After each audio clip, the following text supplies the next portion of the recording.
While you might think your clients see one-on-one working with a consultant, coach, or expert as the best way to guarantee getting results, the truth is many people actually prefer a group program.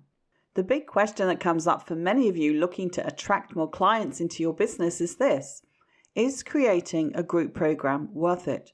I'm going to answer those questions from the perspective of why people love group programs and how you can get this working for you. Come listen in. Welcome to the Leverage Business Podcast, where we believe business success is about working smarter, not harder, leveraging your time and expertise in ways that fit the digital age you and your clients live in today. I'm your host, Jay Allison, author of Leverage Consulting in the Digital Age and founder of the iSuccess Business Academy. And every week I'll be sharing insights into how you can apply the power of leverage to grow your consulting, coaching, or other expert services business and create true freedom and independent success with mindset, marketing, and money model breakthroughs. Because when you get leveraged, the sky's the limit. Let's go for it.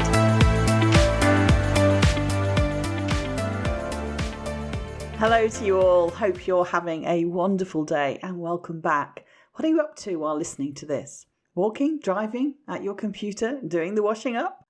I'd love to know how, where, and when you listen to podcasts.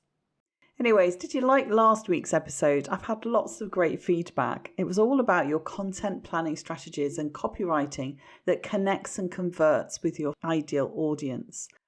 And it was with my lovely guest, Laura McDowell. She's so switched on and really walks the talk. So I hope you had a chance to listen to that and to download her free content planner as well. And as always, for all the resources and links that we mention in the show, go to the show notes page for the episode that you can find in the list from jallison.com/podcast. Now, if you take the leverage content strategy to heart, soon you'll be doing a great job on attracting people to your business because your content and your messaging is about positioning you. But it also has to be about generating leads for your business, people you can talk to about your consulting, coaching, or other expert services. And the big question that comes up for my clients who are looking to attract more clients into their business is this: is creating a group program worth it? So I'd like to start with reframing the "is it worth it" question. Because what people are really asking is it the right strategy for me? Is this something I actually can do? Is it a load of work to put this together? And isn't it just something else to market? So what will actually change if I want to attract more clients? Whether I'm marketing a consulting service or a coaching service or a group program, I still have to market, right? So in this episode, I'm going to answer those questions about strategy and why offering a group program might be worth it for you. Quite often when we're looking at ways to create leverage in a business, it's easy to jump to a group program as an alternative to one-to-one work with clients. And let's be clear, there's a big upfront investment to design a great group program that blends content, activities, resources, and feedback, as well as possibly building a community for your participants. The leverage comes later, but to put everything into play can be a lot of hard work. So let's look at why you might want to do this.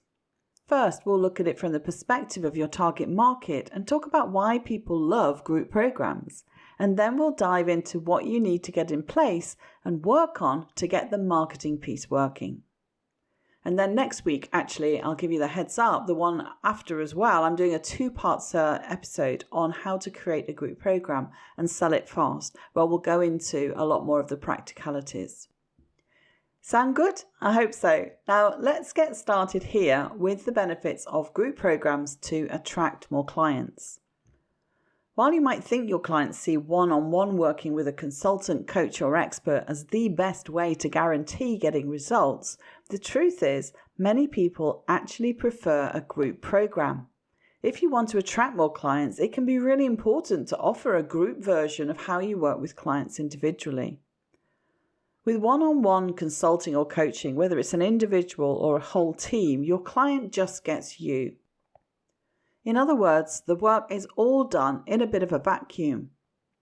A group program, on the other hand, has much more capacity to incorporate both a wider brainstorming element and a social dynamic. And what's super interesting is when you realize your clients actually prefer that.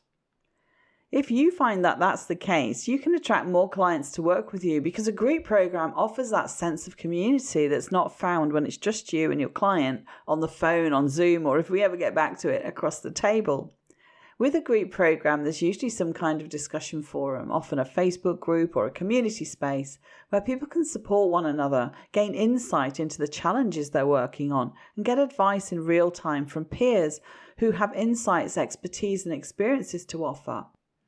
It can be that they just need to vent a little bit, to have a shoulder to cry on about a launch flop, or maybe have a few cheerleaders as you prepare to step outside your comfort zone for your first keynote address or a new initiative.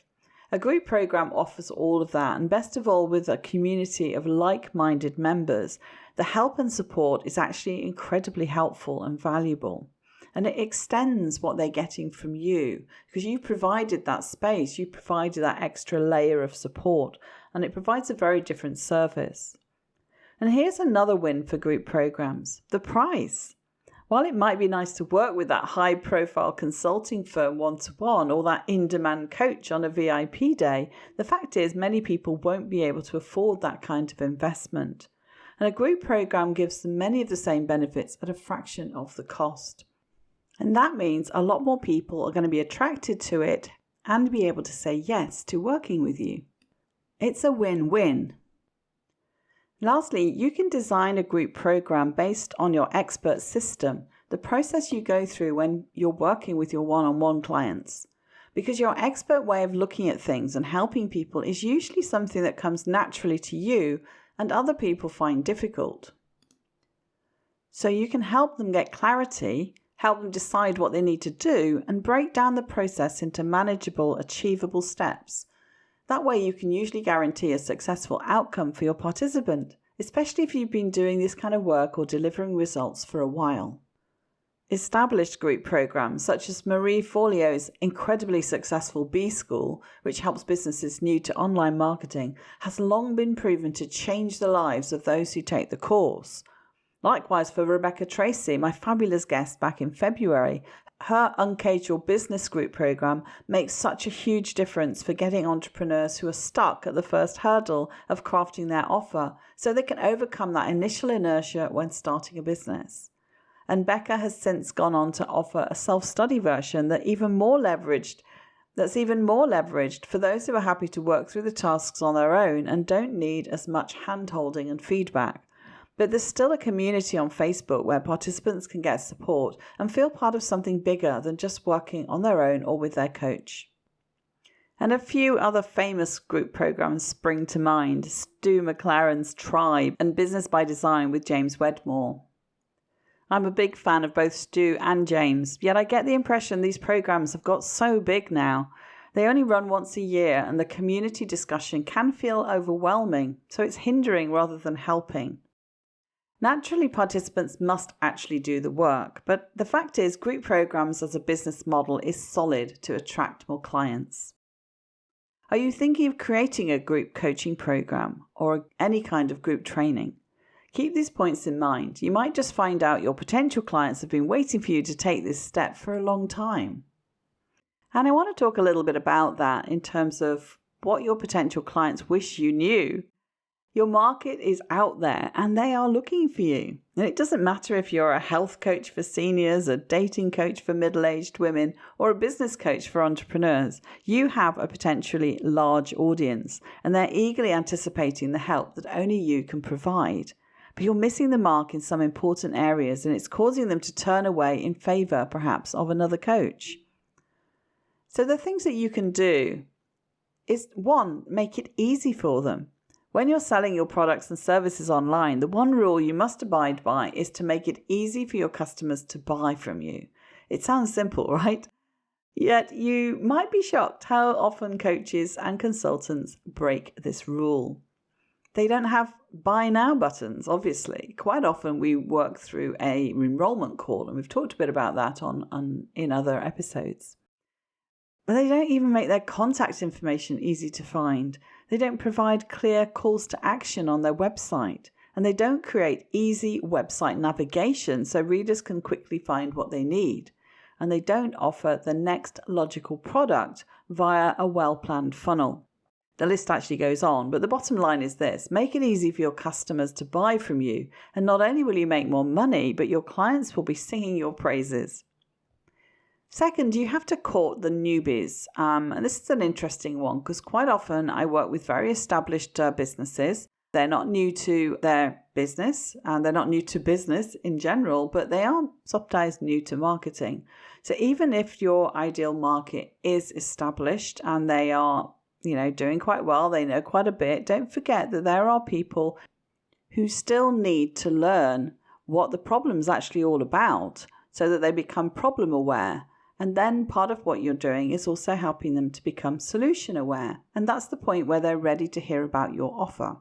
So while they might not be ready for you yet, if you get your content marketing right, then they will be in the future and they'll remember you if you treat them well, even before they become a client with you. So some ideas for helping the newbies out might be low-cost self-study products, ebooks or guides, email courses, membership sites and forums, Facebook groups. And I see people doing all of these things, but really just sort of pick one that gives people a stepping stone between first meeting you and your high-end consulting service. And the third thing you can do is to get personal. Every niche is crowded, and the only thing that sets you apart from every other coach or consultant out there is your personality. So don't be afraid to let it shine. That's how your potential customers will get to know, like, and trust you. And I've certainly been able to do that through this podcast as opposed to people reading about me. So vary your content a little bit so that people can really get a sense of what you're like, what it would be like to work with you. So share personal updates from time to time on social media and potential clients can see the real you. I'm not saying share anything deeply personal. And I remember Anna in our interview saying something about you share from the scar, not from the wound. Okay, so if you're going through something pretty traumatic, you're not going to share that. But people really do want to sort of get a sense of who you are as a person. So by all means, post photos of your life outside of business on Instagram and Facebook. Take a stand for what you believe in, even if it's controversial and unpopular. Be yourself, because you will attract like-minded people that resonate with your values and with the lifestyle that you live. Will you maybe turn some potential clients off with your personality and with your sharing? It's very possible. But ask yourself this: do you really want these people as your customer? Do you really want people who are put off by you being you? Okay, let's move on to 3 ways that you can drive sales of your group program, because this is always the sticking point. I'm going to put all this work into building this thing and creating it, designing it, and getting really excited about the way that people are going to work and participate in my group program and how they're going to gel in the community. And, you can almost visualize how amazing it's going to be and what a fantastic experience it's going to be compared to, say, just working in a one-to-one consulting or coaching manner.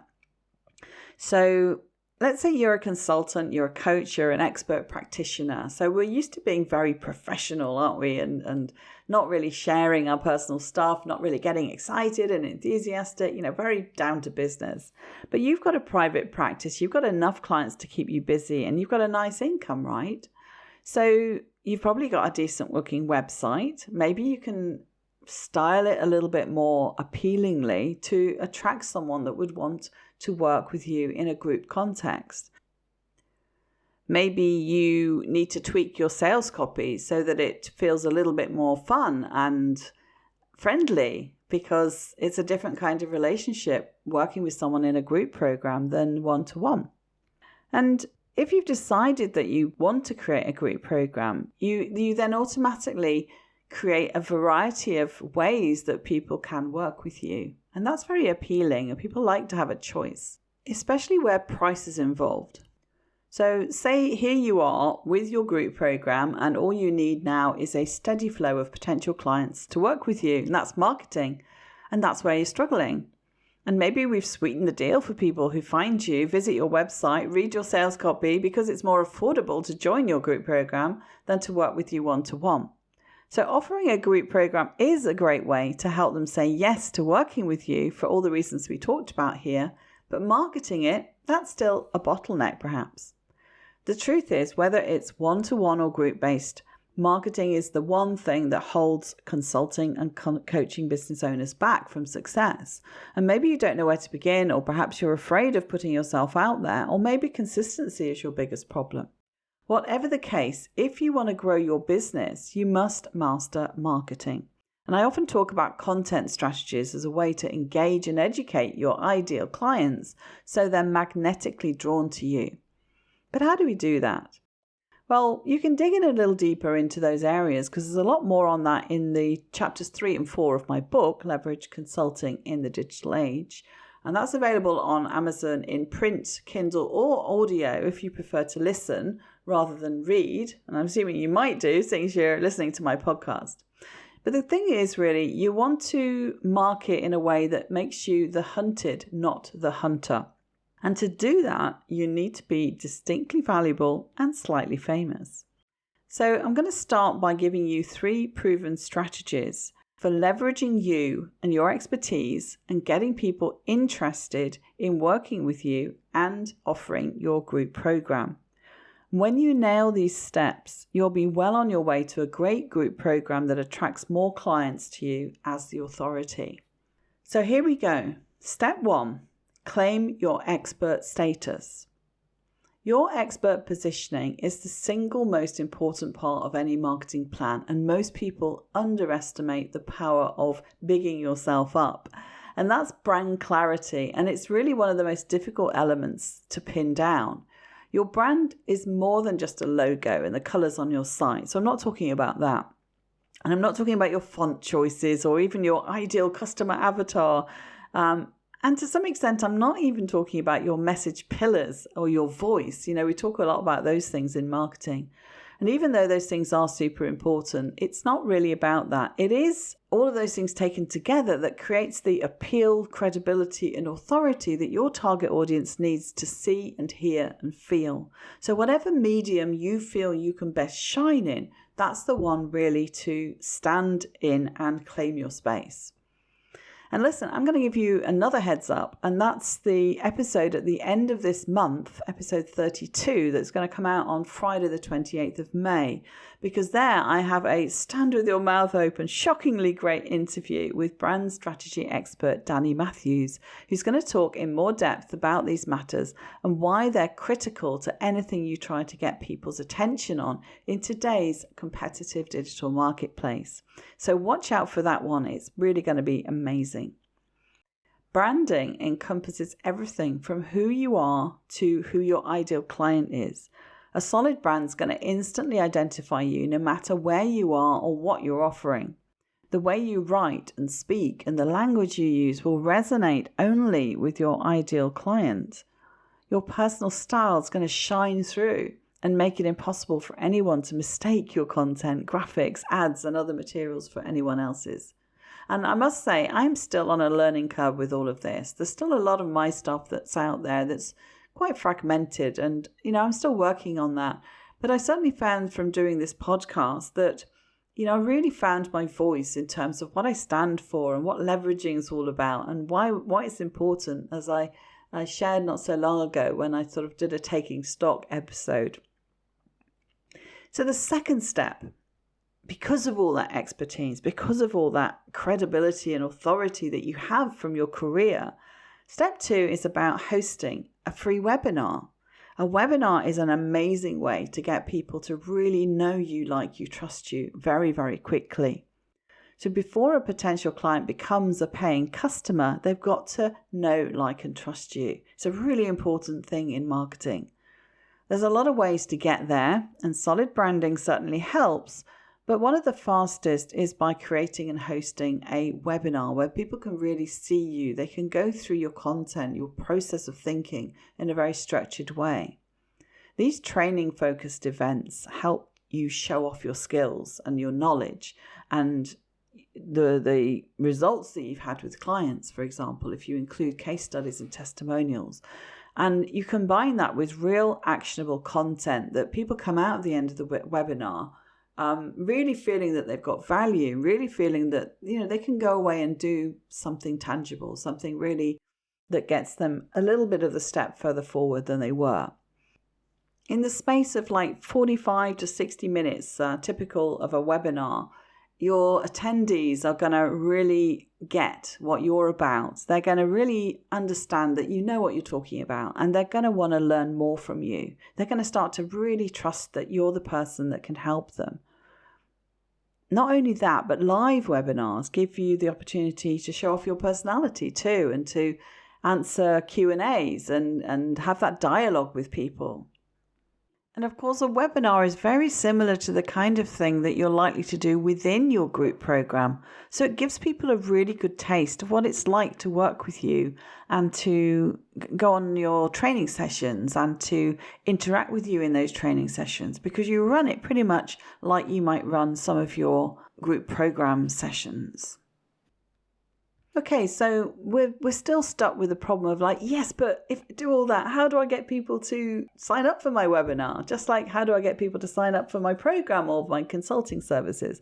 Okay, so step 3, let's go for it. This is how you're going to drive registrations, and that's with paid traffic. Now, this is only because we want to move fast, right? There's nothing wrong with using content to drive traffic. You know, if you get your search engine optimization right in terms of keywords, that's certainly a strategy that's not going to cost you an arm and a leg, but it's a lot slower. So this is really if you want to really build something up quite quickly, because you need to entice people to register for your event. So there's a marketing element to it as well, but the people that actually land on your page about your event, they need to come from somewhere. And the way that you can speed that up is by paid ads. So through your website and your newsletter, of course, that can happen too. But those people are already knowing you. So this is really more about if you're going from a cold start. If you're looking to grow your reach, if you're looking to break into new markets, new countries, even if you've got an international strategy, then it's time to really use paid advertising. Now, Facebook is one of the easiest and most cost-effective advertising networks out there. A lot of my clients are using LinkedIn. Paid ads in LinkedIn that seem to work better, and some people are finding some joy with Google ads still, but it's a little bit of a minefield if you ask me. So I think you need some real expertise there, or you're going to lose your shirt, as they say. So not only does Facebook, for example, or LinkedIn have an incredible reach, because nearly everyone has a Facebook account. People in a professional role usually have a LinkedIn account nowadays. But it's also, because of the way that you set up paid ads, it's a really good way to set the demographics. You can really narrowly target your market. So only the people that are right for your offer are going to see your ad. So you won't have people clicking willy-nilly who just totally aren't a match for what you do. So it's a great way for targeting and to really reach your perfect customer. And it can happen super fast as well.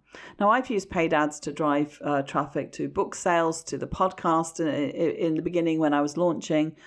So the other thing you can do with paid ads is you can incorporate what we call a retargeting component. So there's a little bit of code that goes onto your website so that you find that it can build up over time. Now, I'm not a specialist in that area at all, but ask people, look up things to do with retargeting and pixels. If this is a road that you want to go down, that's the first thing to be aware of what the opportunities are. So that means that even though you've paid once for your ad, that ad will reappear in places that your ideal customer actually visits. So that's the reason why these little ads pop up and you think, oh, what is that? That's really strange. You think that it's like Big Brother watching you or something. But yeah, that's how that all works. And it's pretty sophisticated now. So I'm not an expert. I don't do a huge amount of paid advertising. But that's certainly one of the things that you can do to drive registrations and be very, very focused. So you don't have to have a marketing degree, right, to attract more clients and grow your consulting practice. It's actually something that you can outsource to an expert. Doesn't have to cost you too much. But you do have to certainly take some steps to get in front of your audience. Whether you do it slow, whether you want to do it fast, there's still a process that has to happen.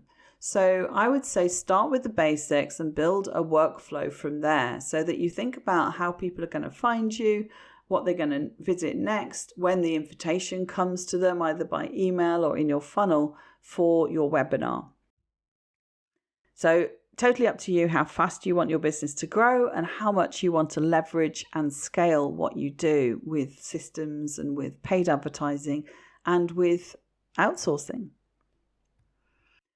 Okay, so that kind of brings us on to the fact that a lot of what I'm talking about is about funnels and touch points and, if you like, value ladders, like how people get a taste of what you do and then move up the ladder to buying something from you, perhaps something low cost, and then maybe something at a higher price point because they're learning to trust you, they're learning that you're somebody that can help them. But suddenly, if the idea of doing a webinar, live or recorded, feels daunting, fills you with dread, or, you just feel it isn't your best platform, then, if you're not ready for a big leap like that, don't despair, because there's a ton of alternative strategies to attract more clients into a group program. So think about how your clients currently find you, how they get to know you, like you, and trust you. At what point in that process do they get to hear or see you? And at what point can they have a conversation with you and buy something from you? Have you ever mapped it out? I talked about just that client acquisition mapping process a couple of episodes back. And you will have heard me mention the customer journey and my engage, educate, enroll pathway, what I call client dating, to build a relationship with your perfect people so they stay with you and move towards a deeper connection and more commitment. But how do you build the marketing machinery so people move predictably from one touch point to the next and from one offer to the next, i.e. your value ladder, so that you can accurately forecast your expected revenue from month to month?